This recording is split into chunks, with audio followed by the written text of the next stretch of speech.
साथ ही साथ उनके बालों में मछलियाँ आकर फंस जाती है। लेकिन लालिमा परी के बालों में एक बड़ी सुनहरी मछली आकर फंस जाती है। मेरे जादुई बालों, दिखाओ अपना जादू का कमाल। ये कहते ही नीलिमा परी के बाल लंबे होकर नदी के पानी में जाती है। तूफानी बरसात की रात, तेज मूसलाधार बारिश हो रही है और उसके साथ जोरदार तूफान चल रही है। तभी देखा जाता है कि आसमान में उड़ते हुए दो परियां जा रही है। नीलिमा परी, मैं अब और उड़ नहीं पा रही हूँ। तूफान और बारिश बढ़ रही है, बिजली गिर रही है। चलो हम कहीं जाकर आश्रय लेते हैं। हाँ, तुम सही कह रही हो लालिमा। वो देखो, उस नदी के किनारे एक कुटिया दिखाई दे रही है। चलो हम वहाँ चलते हैं। हाँ नीलिमा, तो फिर चलो। तूफान और बारिश के बीच वो दो परियां जंगल के अंदर नदी के किनारे उस मिट्टी के झोपड़ी के सामने जाकर रुकती है। नीलिमा परी, हमें अपने परी रूप में नहीं रहना चाहिए। हमें ना इंसानों का रूप धारण करना चाहिए। सही कहा लालिमा। फिर नीलिमा परी और लालिमा परी इंसानों का रूप धारण करके झोपड़ी के दरवाजे पर दस्तक देती है। क्या अंदर कोई है? हम इस तूफानी बारिश में फंस गए हैं, इसलिए आपकी कुटिया में आश्रय लेने आए हैं। क्या कुटिया के अंदर कोई है? कृपया दरवाजा खोलिए ना। बारिश के साथ बर्फ जैसी ठंडी तेज हवा में दोनों परियां कांपने लगती है। नीलिमा, मुझे बहुत ठंड लग रही है। मुझे भी बहुत ठंड लग रही है। ऐसा लग रहा है कि कोई हमारे ऊपर ठंडा पानी डाल रहा है। नीलिमा परी, तुम एक बार और जोर से दरवाजे पर धक्का देकर पुकारो। नीलिमा दरवाजे पर फिर से दस्तक देकर पुकारने लगती है। तभी पास में ही कहीं जोर से बिजली गिरती है।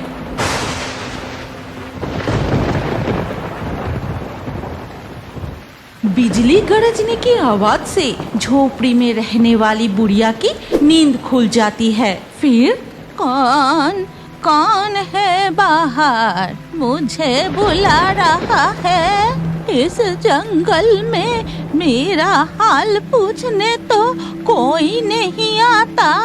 मैं दरवाजा खोल कर देखती हूँ। हम तूफानी बारिश में फंस गए हैं, इसीलिए आपकी कुटिया में आश्रय लेने आए हैं। कृपया दरवाजा खोलिए। बुढ़िया जाकर कुटिया की दरवाजा खोलती है। बूढ़ी अम्मा, क्या हमें थोड़ा सा आश्रय मिलेगी? तूफानी बारिश में हम इस जंगल में फंस गए हैं। आपकी कुटिया देखकर हम दोनों यहाँ आए। ठीक है, तुम दोनों कुटिया के अंदर आओ। देख रही हूँ कि तुम दोनों बारिश में भीग गए हो। लालिमा और नीलिमा कुटिया में प्रवेश करती है। फिर वो बूढ़ी अम्मा उन दोनों से पूछती है, अच्छा, तुम दोनों कौन हो? जवान हो, दिखने में इतनी खूबसूरत हो। इस गहरे जंगल के रास्ते से तुम कहाँ जा रही थी? दोनों परियां बूढ़ी अम्मा से अपनी सच्चाई छिपाकर अपना परिचय देती है।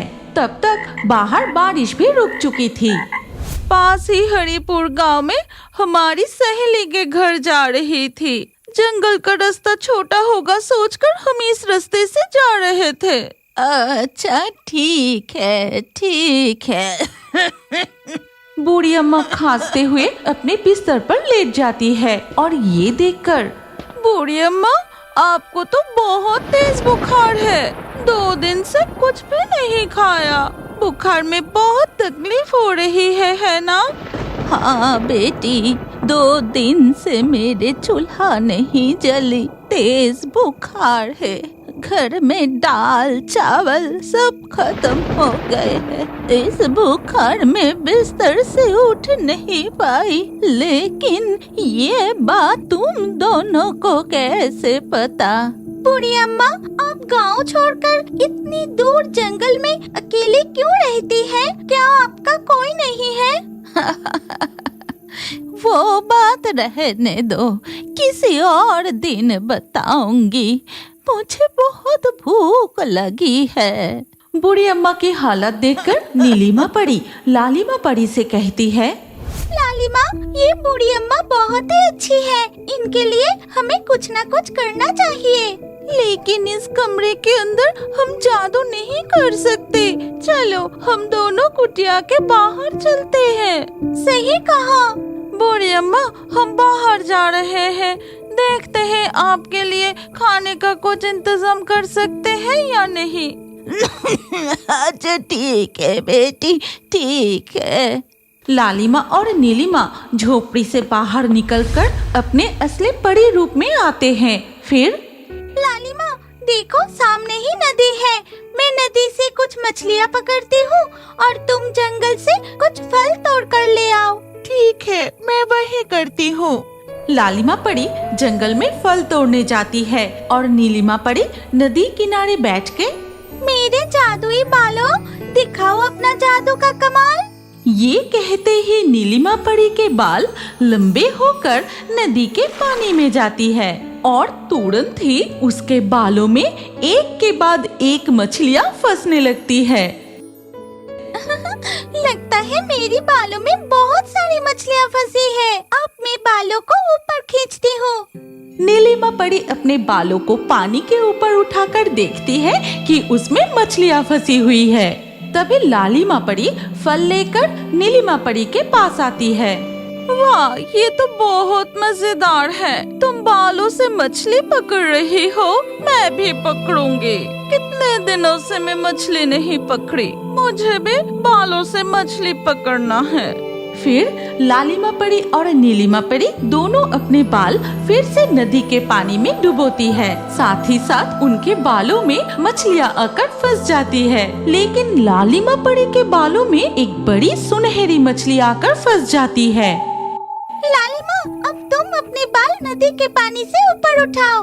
दोनों परियां अपने बाल बाहर निकलकर देखती है। नीलिमा, देखो देखो, मेरे बालों में कितनी बड़ी एक सुनहरी मछली फंसी है। हाँ, वही देख रही हूँ। उसे बालों से निकलकर किनारे पे रखो। लालिमा परी अपने बालों से उस सुनहरी मछली को निकलकर जैसे ही किनारे पे रखती है, वो एक राजकुमार में बदल जाती है। ठीक तभी नदी के पानी से बाहर आती है एक सुनहरी जलपरी। तुम लोग कौन हो? तुमने मेरे साथी को क्यों पकड़ा है? छोड़ दो उसे। सुनहरी जलपरी की आवाज सुनकर वो बूढ़ी अम्मा अपनी झोपड़ी से बाहर आती है और नदी के किनारे दो पंखों वाली परियां, राजकुमार और पानी में सुनहरी जलपरी को देखकर वो बूढ़ी अम्मा हैरान हो जाती है। दोस्तों, क्या तुम जानना चाहते हो कि बूढ़ी अम्मा गांव छोड़कर इस जंगल में नदी के किनारे क्यों रहती है और इस सुनहरी जलपरी और राजकुमार की असली पहचान क्या है? वो दो परियां किस काम से उड़ते हुए जा रही थी?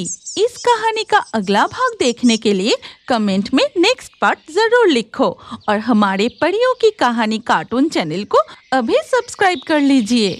तो फिर दोस्तों, फिर से मिलते हैं अगली कहानी में।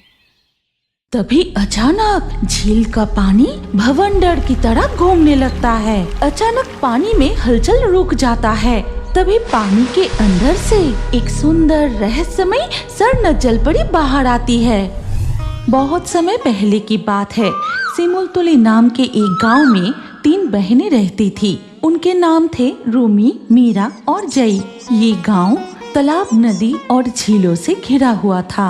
गांव के नीले जल में खिले कमल के फूल और प्राकृतिक सुंदरता देखकर मन एकदम तृप्त हो जाता था। ये है छोटी बहन मीरा, जिसकी उम्र 19 साल है। रूमी दीदी, जय दीदी, चलो ना, आज हम उस कमल के झील में नहाने चलते हैं और घर लौटते समय झील से कुछ सालुक के फूल भी ले आएंगे। बड़ा मजा आएगा, चलिए ना। ये दोनों है रूमी और जई। रूमी की उम्र लगभग 20 साल है। हाँ हाँ, चलो चलो, आज तो बहुत मजा आएगा। ये है बड़ी बहन जई, जिसकी उम्र 21 साल है। नहीं, तुम दोनों झील में नहाने जाओ तो वहाँ बहुत मस्ती करते हो, घंटों तक बस पानी में उछल कूद करती रहती हो। अगर जुकाम हुआ तब क्या होगा? कुछ नहीं होगा। चलो ना दीदी, आज हम तीनों बहनें मिलकर एक साथ नहाएंगे और जल्दी घर वापस आ जाएंगे। चलो ना दीदी। ठीक है, तो फिर चलो, लेकिन ज्यादा देर तक झील में नहीं नहाना, याद रहे। मीरा की बातों पर बड़ी बहन जई माना नहीं कर पाती। फिर तीनों बहनें मिलकर गांव की सबसे बड़ी झील में नहाने जाती है। ये झील कमल और सालुक के फूलों से भरी रहती है। कभी कभी इसमें नीले कमल भी खिलते हैं। नहाते हुए रूमी कहती है, अरे मीरा, तुम मेरी तरफ पानी क्यों उछल रही है? मैं पूरी तरह भीग रही हूँ। लो कर लो बात। झील में नहाने आकर कह रही है कि मैं भीगे जा रही हूँ। ये कहकर मीरा फिर से रूमी और जय की तरफ पानी उछलती है। अच्छा, हमें भिगा रही है। रुको, अभी मजा चखाती हूँ। फिर रूमी भी मीरा की तरफ पानी उछलने लगती है। अरे बाप रे, मैं हार मानती हूँ। रुको रुको। मीरा और रूमी की ऐसी हरकत देखकर जय कहती है, ज्यादा मस्ती मत करो, तुम दोनों चुपचाप नहाओ, मैं तब तक कुछ सालुक के फूल तोड़ कर लाती हूँ। अच्छा, ठीक है दीदी। ये कहकर जय सालुक के फूल तोड़ने के लिए उस तरफ जाती है। ए रूमी दीदी, अब हम डुबकी लगाकर नहाते हैं, बहुत मजा आएगा। हाँ, तू बिल्कुल सही कह रही है। मीरा पहले डुबकी लगाती है, लेकिन पानी से बाहर आते ही कहती है, रूमी दीदी, देखिए ना, पानी में डुबकी लगाते ही मेरे गले में कुछ अजीब सा महसूस हुआ। अरे कोई मछली होगी। इस झील में बहुत बड़ी बड़ी मछलियाँ हैं। लेकिन मीरा, तेरे गले की हार कहाँ गई? अरे सच में, मेरी हार कहाँ गई? हे भगवान, अगर माँ को पता चल गई तो बहुत डांट पड़ेगी। तभी रूमी के हाथ में भी कुछ अजीब सा महसूस होता है और पानी से हाथ बाहर निकलते ही देखती है उसकी सोने का कंगन गायब है। अरे, मेरा हाथ का कंगन कहाँ गया? लगता है पानी में कोई है। ये मछली का काम नहीं है। फिर रूमी और मीरा अपनी दीदी जय को बुलाने लगती है। बहनों की आवाज सुनकर हाथ में कुछ सालुक के फूल लेकर जय घाट की तरफ आती है। क्या हुआ? इतना क्यों चिल्ला रही हो? मैं तो पास में ही फूल तोड़ रही थी। जय दीदी, झील के पानी में जरूर कुछ है। देखो ना, जैसे ही मैंने डुबकी लगाई, मेरे गले में कुछ अजीब सा स्पर्श हुआ। फिर मैंने देखा कि मेरी हार गायब है। हाँ दीदी, मीरा बिल्कुल सही कह रही है। देखो ना, मेरा कंगन भी खो गया है। मुझे झूठ मत बोलो। क्या पानी के नीचे गहना चोर छिपा है? मैंने तुम्हें बार बार कहा था कि नहाते समय ज्यादा शरारत मत करना, इसीलिए ही पानी के नीचे गहने खो गए होंगे। नहीं जय दीदी, मैं सच कह रही हूँ। मेरे गले में कुछ अजीब सा स्पर्श हुआ था। हाँ दीदी, मीरा सच कह रही है। मेरे हाथ में भी कुछ अजीब सा चीज स्पर्श किया और उसके बाद ही मेरा कंगन गायब हो गया। तभी जय के पैरों में भी कुछ अजीब सा महसूस होता है और जय कहती है, तो क्या बचपन में दादी से जो कहानी सुनी थी वो इस झील में सच में है? कौन है? तुम किसकी बात कर रही हो? मैं समझ गई, तुम और कोई नहीं, तुम इस झील की जल परी हो। मेरी बहनों के गहने लौटा दो। अगर हिम्मत है तो सामने आओ। तभी अचानक झील का पानी भवंडर की तरह घूमने लगता है और ये देखकर, दीदी, लगता है तुमने जल परी को इस तरह कहकर नाराज कर दिया है। चलो, हम जल्दी ही झील से बाहर निकल जाते हैं। अचानक पानी में हलचल रुक जाता है। तभी पानी के अंदर से एक सुंदर रहस्यमयी स्वर्ण जलपरी बाहर आती है। मैं इस झील की स्वर्ण जलपरी हूँ। आज तक किसी इंसान ने मुझे नहीं देखा, लेकिन तुम तीनों बहनों की प्यार और खुशी से नहाते हुए देखकर मैं खुद को रोक नहीं पाई। सोचा मैं भी तुम तीनों बहनों के साथ थोड़ा मजाक कर लूं। माफ कीजिए स्वर्ण जलपरी, आपको इस तरह से कहना उचित नहीं हुआ। अगर आप मेरी बहनों के कंगन और हार लौटा दे तो हम घर वापस चले जाएंगे। हमें बहुत देर हो गई है। क्यों नहीं, जरूर लौटा दूंगी। लेकिन अब वो कंगन और हार साधारण नहीं रहे, वो जादुई बन गए हैं। और साथ ही मैं तुम्हें एक जादुई हार उपहार देना चाहती हूँ। ये कहकर स्वर्ण जलपरी जादू से अपने हाथ में 2 हार और एक कंगन प्रकट करती है। फिर तीनों बहनों को दे देती है। तुम तीनों बहनों के इन तीनों गहनों में 3 अलौकिक जादुई शक्तियाँ हैं। मेरे हार में कौन सी शक्ति है, बताइए स्वर्ण जलपरी। मेरे कंगन में कौन सी जादुई शक्ति है, समय आने पर तुम तीनों समझ जाओगी। याद रखना, इन 3 जादुई शक्तियों का इस्तेमाल अच्छे काम के लिए करना। इसका गलत इस्तेमाल कभी मत करना। ठीक है स्वर्ण जलपरी। और एक बात याद रखना, मैं इस झील में रहती हूँ, ये बात कभी किसी को मत बताना। ठीक है स्वर्ण जलपरी। तीनों बहनें मीरा, रूमी और जई झील से बाहर निकलकर जंगल के रास्ते अपने घर की ओर जाने लगती है। इस कहानी का सेकेंड पार्ट देखने के लिए अभी हमारे परी की कहानी कार्टून चैनल को सब्सक्राइब करें और कमेंट में नेक्स्ट पार्ट जरूर लिखें। तो दोस्तों, मिलते हैं अगली कहानी में। आज के लाकी ड्रॉ में चुने गए सर्वश्रेष्ठ कमेंट्स और दर्शकों के नाम हैं राजा, उदय, राज, प्रियश, रीता, अनुराग, सानिया, अखिलेश, हीना, रूमेश, खुशी, अर्पिता, तारिणी, अमरीश, सोनाली।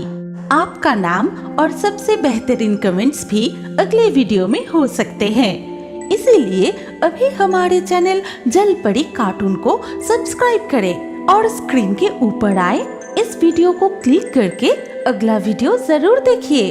अपना नाम अगले वीडियो के कमेंट में जरूर लिखिए। सोच क्या रहे हो, जल्दी क्लिक करके वीडियो को देखिए।